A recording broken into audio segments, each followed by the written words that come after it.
My name is Omkar Lal Batra. Simply, you can say me OD Batra. Nowadays, I am working in a Mehran Academy, and in future, I will run my own academy known as the DK Academy. So this is my WhatsApp number.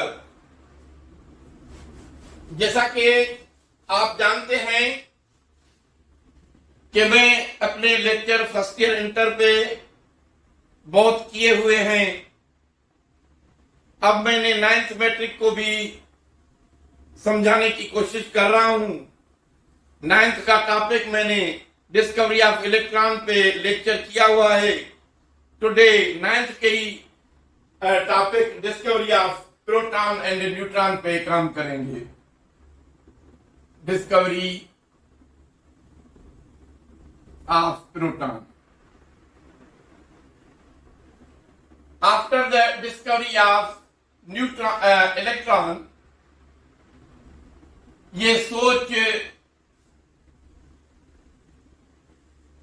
रही कि यहाँ पे positive charge particle होना चाहिए।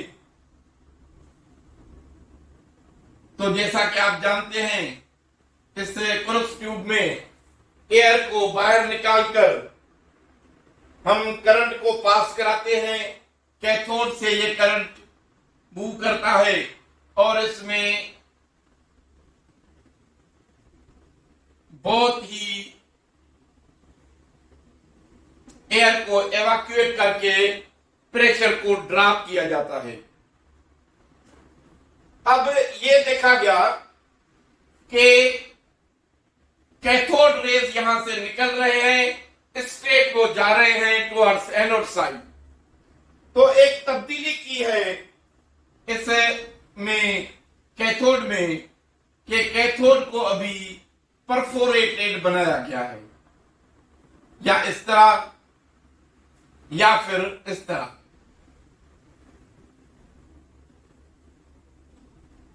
ये canal type है और ये परफोरेटेड है।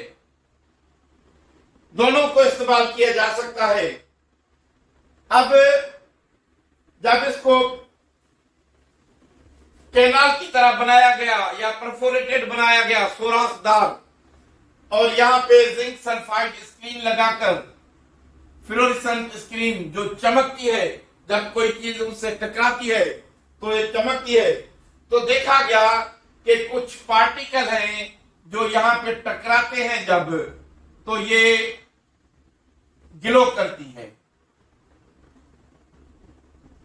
ये जो पार्टिकल हैं ये एक्चुअली पॉजिटिव हैं और ये मूव कर रहे हैं, आ रहे हैं एनोड की साइड से।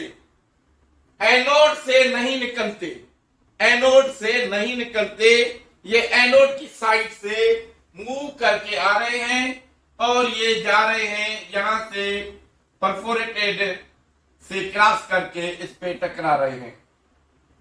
तो ये रदरफोर्ड का आइडिया था कि एटम का जो मास है उसमें जो प्रोटॉन का मास है उस जितना मास और भी है, कोई ऐसा पार्टिकल होना चाहिए जिसका मास प्रोटॉन के करीब करीब बराबर है। तो वो पार्टिकल हम बाद में देखते हैं। अब जो गोल्डस्टेन है उसने जब ये हमें पॉजिटिव रेज मिले, पॉजिटिव पार्टिकल्स मिले, तो उस पे गोल्डस्टेन ने काम किया। लेकिन समझने की बात यहां पे ये है कि ये जो पॉजिटिव पार्टिकल्स हैं एक्चुअली ये आयन है, आयन ऑफ गैसेस। यानी जब हम इसमें कोई गैस इसमें डालते हैं तो उस गैस से ये जब कैथोड रेज टकराते हैं इलेक्ट्रॉन से, तो वो इलेक्ट्रॉन इजेक्ट हो जाता है, बाहर निकल जाता है, और ये जो गैस पार्टिकल है, जो एटम है, मॉलिक्यूल है, वो पॉजिटिवली चार्ज बन जाता है। तो वो पॉजिटिवली चार्ज आयन मूव करता है टुवर्ड्स दिस साइड। तो ये कोई ऐसे रेज नहीं है जो एनोड एनोड से निकलते हैं, बल्कि ये गैसेस से जो एटम है, जो मॉलिक्यूल हैं, वो चेंज हो जाते हैं आयन में, पॉजिटिव आयन में। तो इस पॉजिटिव आयन को जब हाइड्रोजन गैस जब इसमें इस्तेमाल की गई, तो ये देखा गया कि सबसे लाइटेस्ट पार्टिकल हमें हाइड्रोजन है जो मिला है। और उसकी प्रॉपर्टी से पता चला कि हाइड्रोजन जो है उसमें एक प्रोटॉन होता है, यानी हाइड्रोजन के न्यूक्लियस में प्रोटॉन होता है, एक न्यूट्रॉन इसमें होता ही नहीं, न्यूट्रॉन का उस वक्त पता भी नहीं था, एक इलेक्ट्रॉन होता है। ये जब एक इलेक्ट्रॉन इजेक्ट हो जाएगा तो जो मास है हाइड्रोजन का वो ओनली प्रोटॉन रह जाएगा। इस वजह से इस पार्टिकल को प्रोटॉन कहते हैं। अब इनकी प्रॉपर्टीज को देखिए आप, तो प्रॉपर्टीज में सबसे पहले तो हम लिखेंगे कि these are ions of gases,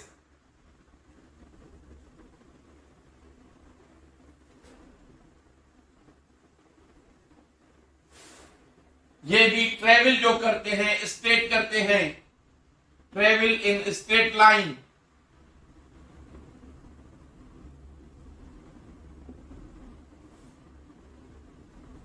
ये प्रोड्यूस करते हैं flashes, produce flashes on zinc sulphide screen या फ्लोरिसेंट स्क्रीन।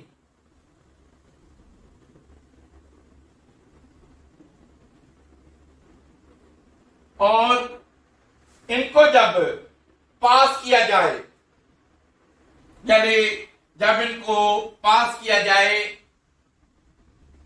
स्ट्रॉन्ग फील्ड से, तो अब ये जो पॉजिटिव रेज हैं इनको अगर स्ट्रॉन्ग फील्ड से पास कराएं और इसको हम पॉजिटिव बनाएं, इसको नेगेटिव बनाएं, तो ये डेविएट करते हैं टुवर्ड्स नेगेटिव साइड, जिसका मकसद है कि they are positively charge. So they are positively charge particle, positively charged particle.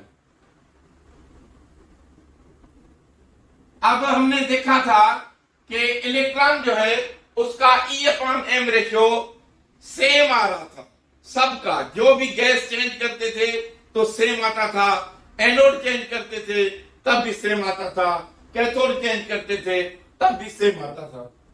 लेकिन इसमें यह देखा गया कि E/m रेशियो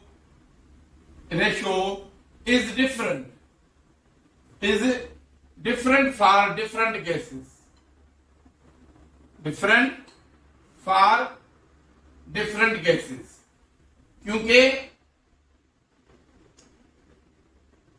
चार्ज तो इसमें सेम है, लेकिन जो मास है वो किसी गैस का कम होगा, किसी गैस का ज्यादा होगा, तो E/m रेशियो जो है इसका डिफरेंट आ रहा है, और इसका E/m रेशियो इलेक्ट्रॉन से बहुत कम आता है।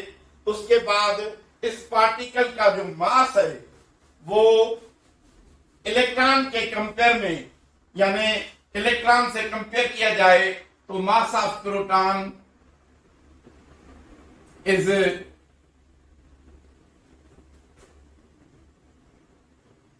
is 1836 times more than electron, more than electron, यानी ये इलेक्ट्रॉन से 1836 टाइम जो है ज्यादा वजन रखता है। तो ये है डिस्कवरी जो है वो प्रोटॉन की। इस तरह अब रदरफोर्ड साहब ये सोचने लगे डिस्कवरी ऑफ न्यूट्रॉन। तो रदरफोर्ड साहब जब काम कर रहे थे, उन्होंने ये बताया कि एटम के अंदर एक सेंटर होता है जो डेंस होता है, जिसमें सारा मास एटम का मौजूद है। तो उस मास में एक मास तो प्रोटॉन का है, लेकिन उतना ही और मास भी है न्यूक्लियस में। तो इन्होंने कहा कि यहां पे एक और पार्टिकल आना चाहिए जो कि कंपैरेटिवली प्रोटॉन के मास के बराबर हो। ये इन्होंने समझाने की कोशिश की और इस पे वर्क कर रहे थे चैडविक साहब। तो चैडविक एक्चुअली वर्क कर रहे थे अल्फा पार्टिकल्स का, चैडविक वर्क इन 1932। ये स्ट्राइक कर रहे थे अल्फा पार्टिकल्स ऑन मेटल और उनकी फिर प्रॉपर्टीज पे वर्क कर रहे थे। इसको हम कहेंगे artificial radio activity. Radio activity पे मेरा लेक्चर अपलोड मैंने किया है इससे पहले। तो अल्फा पार्टिकल ये स्ट्राइक कर रहे थे, तो इसमें एक इन्होंने बेरिलियम पे जब स्ट्राइक किया अल्फा पार्टिकल, तो बेरिलियम का ये मास है और ये इसका नंबर है। अल्फा पार्टिकल को हम कहते हैं कंपैरेटिवली हीलियम, या कहते हैं कि alpha particle are nothing but they are helium nuclei, यानी डबली पॉजिटिव चार्ज हीलियम ऐसे लिखा जाए। तो इसका जो मास होता है वो 4 होता है और नंबर 2 होता है। तो ये हम हीलियम लिखेंगे। हीलियम से मकसद हमारा क्या है कि ये अल्फा पार्टिकल है। अब इन्होंने देखा कि जब ये स्ट्राइक करते हैं बेरिलियम पर, तो एक न्यू टाइप ऑफ एलिमेंट बनता है जिसका जो मास है वो 12 है और नंबर 6 है। तो ये हो गया कार्बन।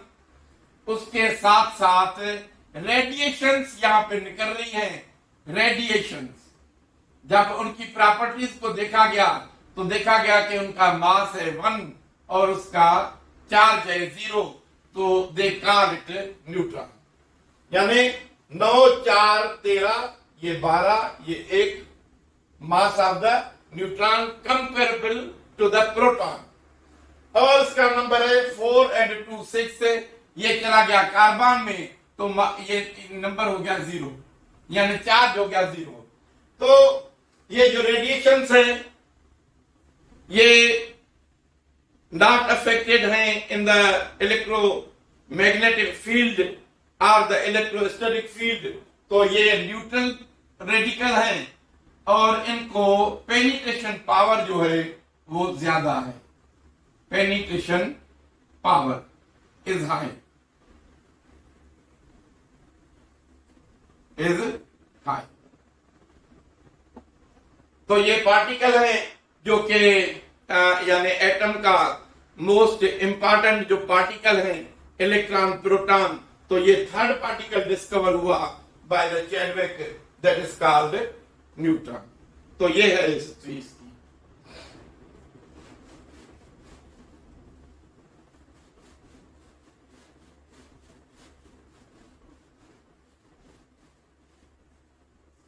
वया जे अवीक डे को कहो डेई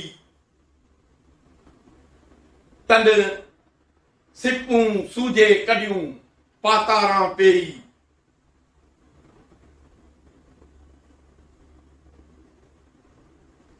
पसंदा से ही अमुल अखरिन से,